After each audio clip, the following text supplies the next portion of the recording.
பணத்தை ஈர்க்கும் பணவசியம் மை தயார் செய்யும் முறை. ஒரு மண் அகல் விளக்கில் வசம்பை துண்டுகளாக உடைத்து போட்டு அதில் பச்சை கற்பூரம், சுத்தமான பசும்னை சேர்த்து எரியவிட வேண்டும். நன்கு எரிந்து முடிந்ததும் அதை நன்கு இடித்து பொடி செய்து கொள்ள வேண்டும். வாசனைக்கு சிறிது பச்சை கற்பூரம் சேர்த்து இடித்துக் கொள்ளலாம்.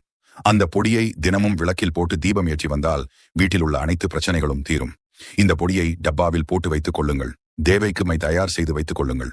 வசம்பு பொடியில் சிறிது வாசனை திரவம் சேர்த்து குழைந்து வைத்துக் கொள்ளுங்கள். சிறிது மையை நிலைவாசல் கதவில் தடவி விடுங்கள். எந்த ஒரு தீயதும் உள்ளே வராது. வெளியே செல்லும் போது நெற்றியில் இட்டுக்கொண்டு மை தெரியாமல் இருக்க குங்குமத்தை அதன் மேல் வைத்துக் கொள்ளுங்கள். குழந்தைகள், பெண்கள் பாதுகாப்பாக இருக்க உச்சம் தலையில் வைத்துக் கொள்ளலாம்.